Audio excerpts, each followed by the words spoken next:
Salut tout le monde, j'espère que vous allez bien. Aujourd'hui, dans cette nouvelle vidéo, on va voir si le Samsung Galaxy S9 vaut le coup. Allez, c'est parti.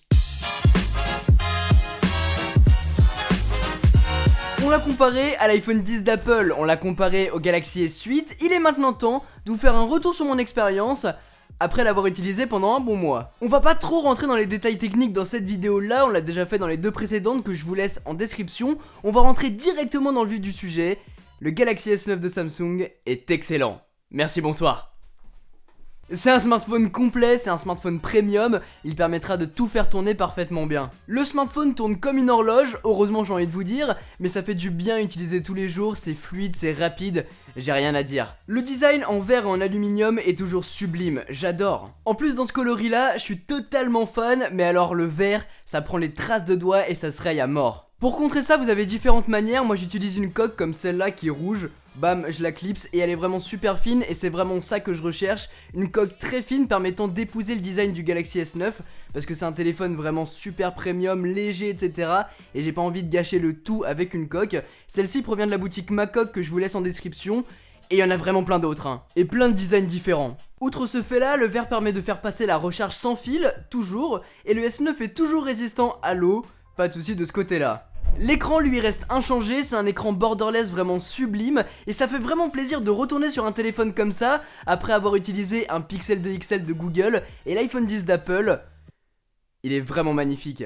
En main il est beaucoup moins massif, il est beaucoup plus léger et les bords incurvés font vraiment la différence par rapport à la concurrence.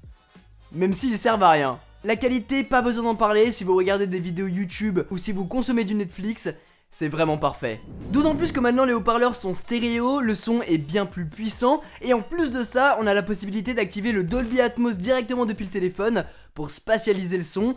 Ça dépend des vidéos, parfois ça fonctionne, parfois ça fonctionne pas, mais en tout cas, les haut-parleurs sont vraiment puissants. Tiens, pour déverrouiller votre Galaxy S9, vous faites comment? Code?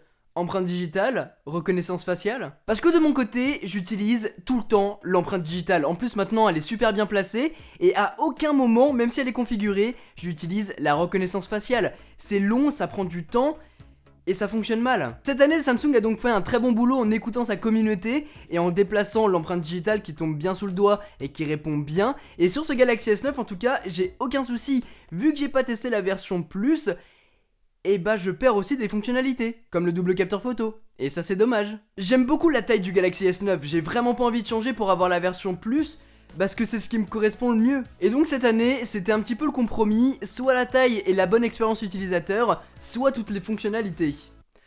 J'ai penché pour la bonne expérience. Après, est-ce que ce double capteur photo est vraiment indispensable? Après avoir utilisé le Galaxy S9 avec son simple capteur pendant un bon mois, je peux vous dire que la qualité est vraiment excellente et je pense pas que ça justifie le fait d'aller sur la version Plus pour avoir les doubles capteurs. De jour comme de nuit, grâce à l'ouverture du diaphragme avec les photos de paysage, les photos portraits, franchement il est excellent. C'est du coup sur la version Plus un plus, mais c'est pas indispensable. Par contre, pour ce qui est du slow-mo, c'est sympa quand on le teste, mais c'est vraiment occasionnel. Tout comme quand j'avais testé le Xperia XZ Premium, on l'utilise pour tourner la vidéo pour vous montrer à quoi ça sert, mais sinon on l'utilise pas. En tout cas c'est très rare. Au final, le Galaxy S9 de Samsung est vraiment excellent, je n'ai rien à dire dessus. Il rassemble puissance, design et qualité photo et vidéo. Son plus gros point noir par contre, c'est la batterie. Si vous utilisez très souvent votre smartphone, emportez une batterie externe avec vous. Mais pas ce genre de batterie externe. Ce genre de batterie externe. Je pense que ça sera mieux. Voilà encore un point pour le Galaxy S9 Plus.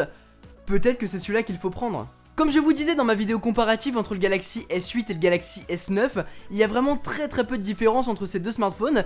Donc si vous voulez vous prendre un téléphone de la gamme Galaxy S, privilégiez peut-être le Galaxy S8 qui coûtera moins cher, ou bien le Galaxy S7 qui commence à vieillir mais qui est toujours aussi bon, et surtout carrément moins cher. L'évolution reste donc à 50%, j'attends de voir l'année prochaine ce que Samsung va proposer de beau pour remplir cette barre de téléchargement. En tout cas j'espère vraiment que cette vidéo vous a plu les amis, si c'est le cas, n'hésitez pas à mettre un pouce bleu et à vous abonner si ce n'est pas déjà fait. Sur ce, c'était Quentin, passez tous une très bonne journée. Tchou.